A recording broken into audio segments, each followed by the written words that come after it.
Hello and welcome to the Ecomodernist channel live. I'm Carl Pauls. I'm here with Gabe Ignetti, Chris Bergen, and our guest today is Jim Hopf. Jim is a retired nuclear engineer who has been involved with nuclear advocacy for over 15 years. He is a member of the government engagement team of Generation Atomic and was involved with the successful grassroots efforts to save Diablo Canyon and several Illinois nuclear plants. He also founded a nuclear power subgroup within Citizens Climate Lobby, a large grassroots climate organization. Welcome to the show, Jim. Great. Thanks for having me. And thanks so much for your work in all these great organizations. I remember in Seattle, the Citizens Climate Lobby, everyone's anti-nuclear, at least in 2016 and 2015. So surprisingly, our carbon pricing initiative failed. And CCL, that's their primary policy ask for the last decade, I think. And so it was really surprising to see folks like 350, Sierra Club, all against the carbon pricing initiative. But I talked to the CCL folks and they're not really energized around here. They're anti-nuclear and have their once a month meeting and don't really push as much as I think they could. Where are you at with CCL and with the nuclear power subgroup, and how else can we promote nuclear within the CCL? Let me start by sharing a little bit of history. It is true that CCL has become significantly more supportive in the last couple of years, kind of like society at large. Back when they were focused on carbon pricing, their stance was almost kind of standoffish. It's like if someone asks about nuclear, it's like, well, we don't support it per se, but it will be supported by a carbon price, just like any other carbon-free source.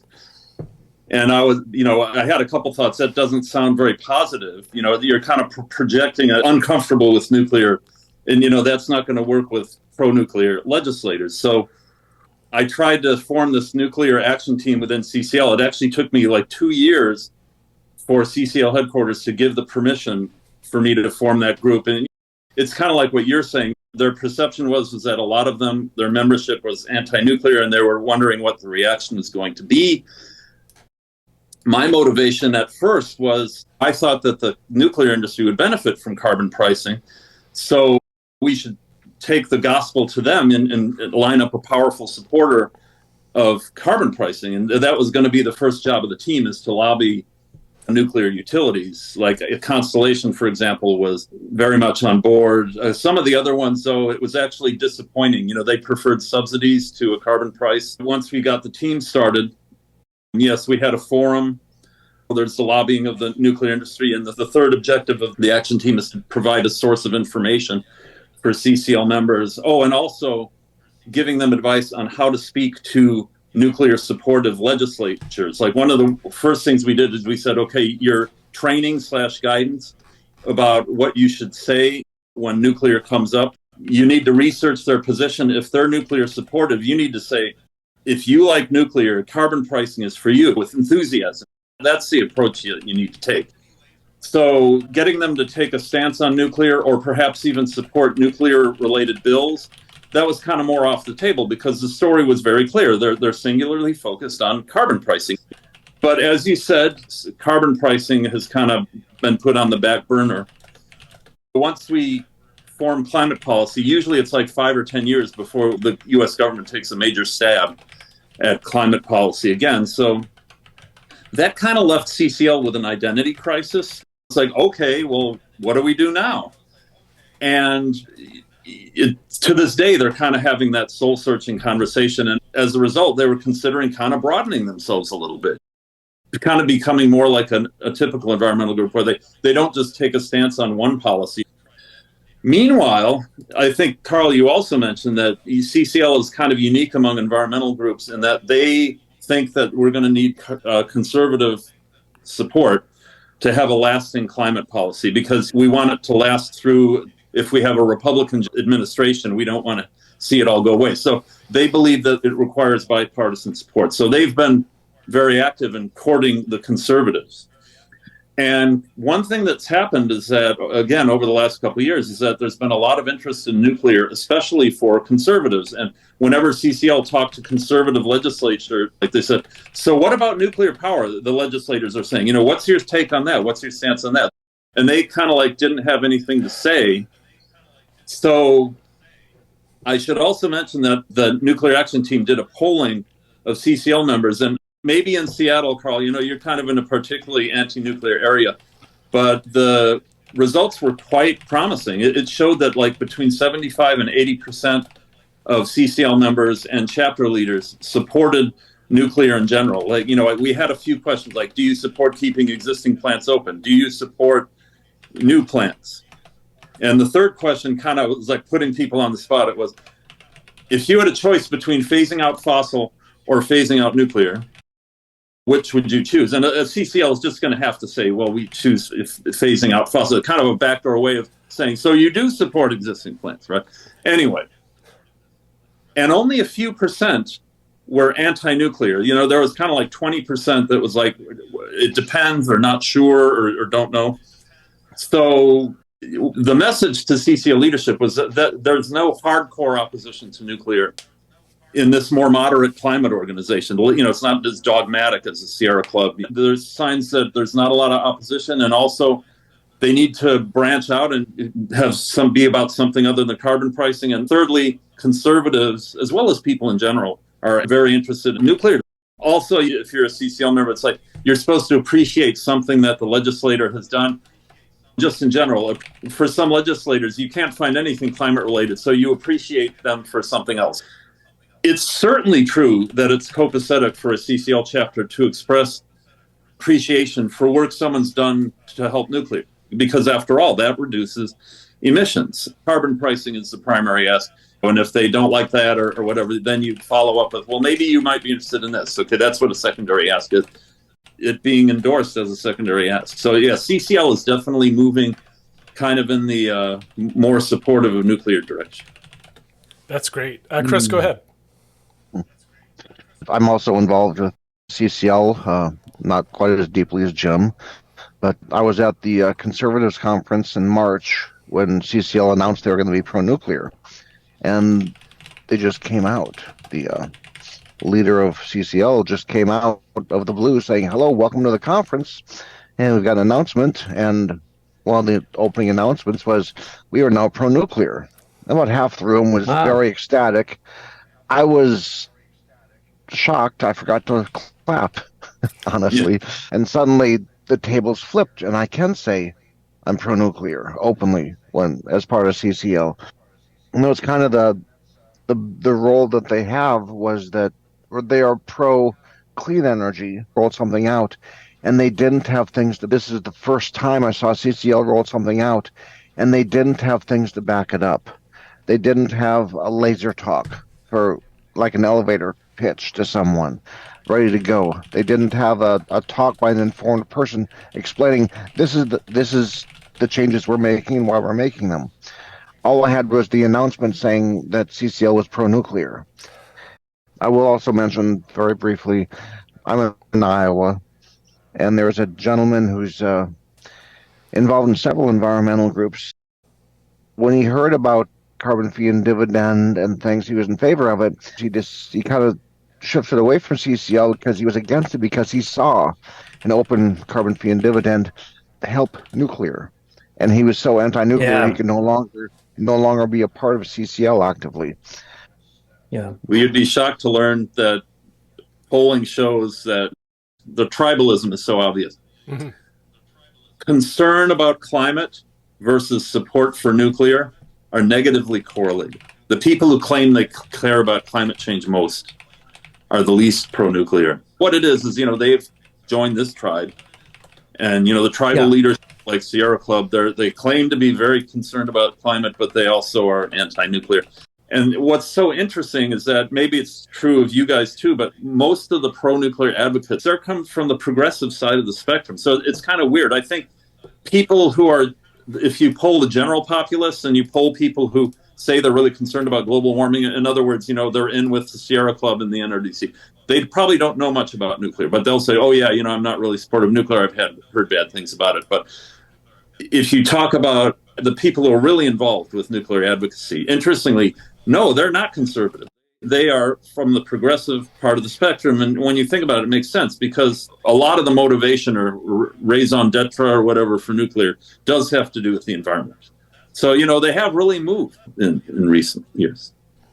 All right. There are people who are fully anti-nuclear, no way, no how. And there's a lot of environmentalists who opposed to the closing of the nuclear plants because it would take a shot in terms of decarbonization in the wrong direction. And they realize it's common sense.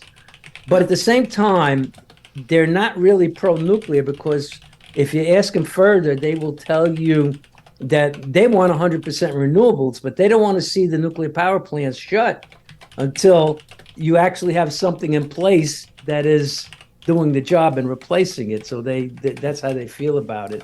I've noticed that a lot. So, I mean, when we talk about that statistic, people who are climate hawks being anti-nuclear people and the correlation, how does that fit in? There are certain facts that have become too hard to ignore.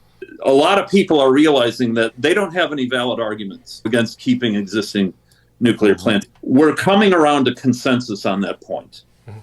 But unfortunately, there's not consensus on the merits of building new nuclear. And to be honest, the way things have gone, like Vogel and, the expensive EPRs in Europe, it's not like there's not legitimate ammunition for that argument. I'm kind of the belief that things aren't all hunky-dory. The industry has some things to sort out in terms of cost, if it's truly to flourish and be deployed at scales. Most of the environmental groups and most of the people, most of the intelligent people, they're all on board. Certainly the Biden administration's on board. We're definitely going to keep the existing ones. The role of new nuclear is still up for debate. What do we do about them? I'm kind of more of the school that when we talk with legislators, we should focus on the positive.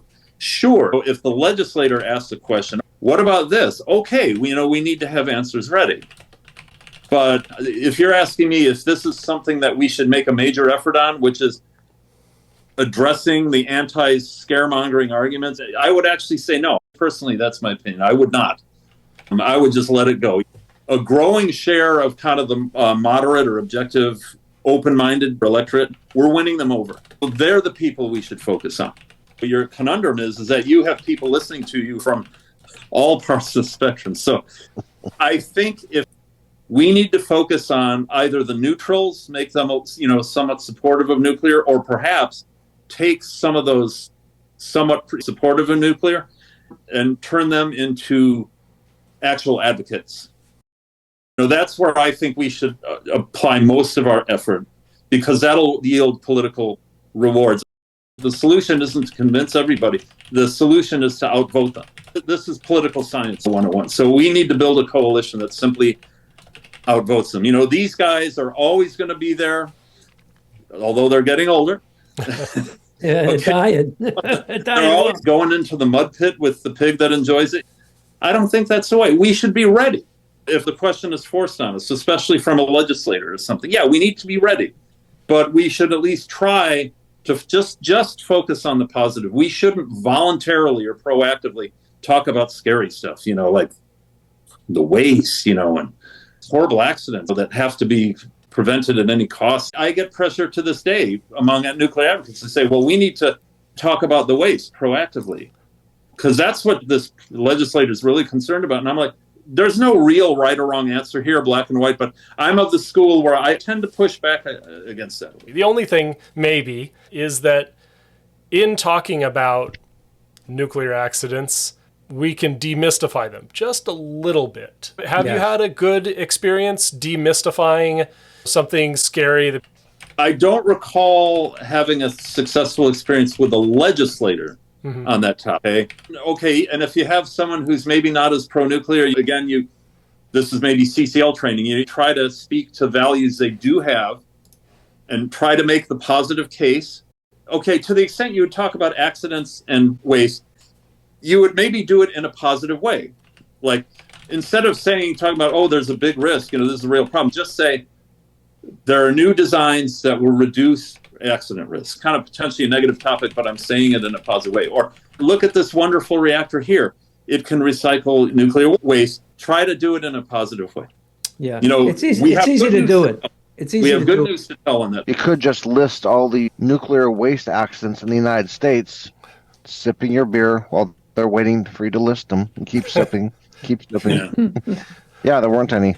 But there's a sense that you're still kind of being a little bit defensive. But then again, like one of my most posted things that I've ever posted is that Our World in Data, showing relative risk. And maybe it addresses accidents in a positive way because, I might say something like, this includes accidents, and it's this tiny sliver, right? Right. Compared to fossil fuels.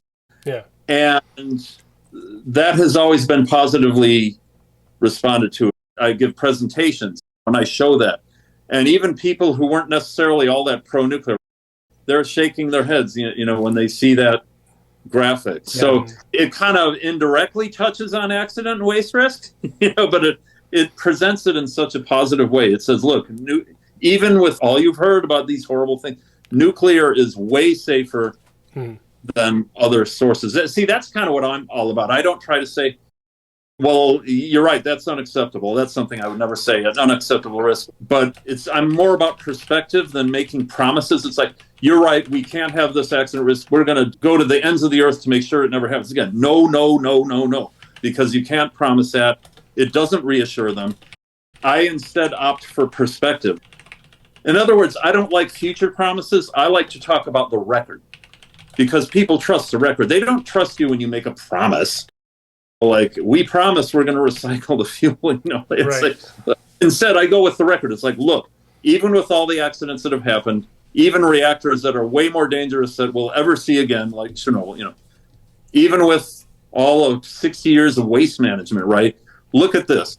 It's negligible compared to fossil fuels. See, that's how I would answer something. Yes, I love that. That's what I'm looking for. Because the worst that can happen is not very bad. Nuclear energy was better on its worst day ever than fossil fuels have been every other day that year.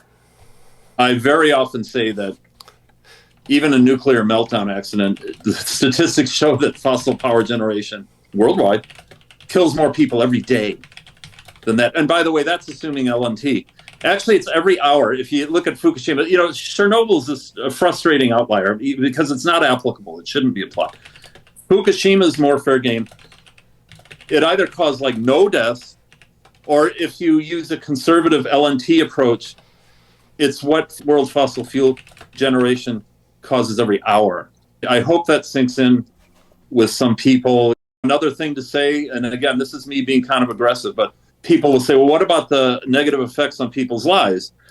Almost all the negative effects on people's lives were not from nuclear per se or releases of radiation. It's from unjustified reactions to it. Another one of my favorite graphics is, even if you assume LNT, the places that were declared uninhabitable, those places are a less unhealthy place to live than most of the world's cities, including Tokyo. So assuming LNT, these places that are considered uninhabitable, lower health risk to you than living in Tokyo. It's the double standard. That's the real problem. Yeah, uninhabitable. Right. It's nuclear power industry itself has shot itself in the foot. The public's really scared, so we're going to respond by having a bigger and bigger response to smaller and smaller things. All that does to the public is say, look how unprecedentedly dangerous this is. What other energy source creates uninhabitable zones? But that's how they reacted to reassure the public. And everyone amongst the new advocates, the grassroots advocates, we all know that was counterproductive. And for bonus, it makes nuclear expensive, too expensive to compete. Yeah. And it makes people more afraid. Yeah, these are politicians, though, that are doing it, so. A lot of it's the industry, and the implied message is that that's a uniquely catastrophic event. Thing. It's uniquely dangerous. We are keeping you safe from this. And it's like, okay, we have to do better than that. We have to do better than that. So. Yeah, that's true. Yeah. Well, thank you so much for being here with us, and thank you everyone for your great contributions. This is the Ecomodernist channel live. You can find us here on YouTube at Ecomodernist 1 or Ecomodernist channel live every Sunday, 11 a.m. Pacific. So you can find us on Twitch at Soyaddle or at soyaddle.tv. You can find us on Kick at Soyaddle, on DLive and Trovo, on the Thorium channels, and many other places around the internet. Wherever video is streamed, I try to find a place to stream. So thank you so much for your contributions, and remember, emissions first, peace and justice will follow.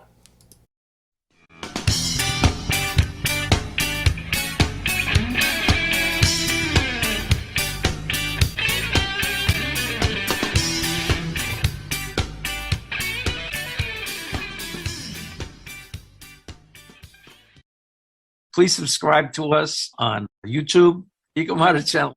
Also to subscribe to us on Twitter and Facebook, Ecomodernist Society of North America. And online at https://esna.earth.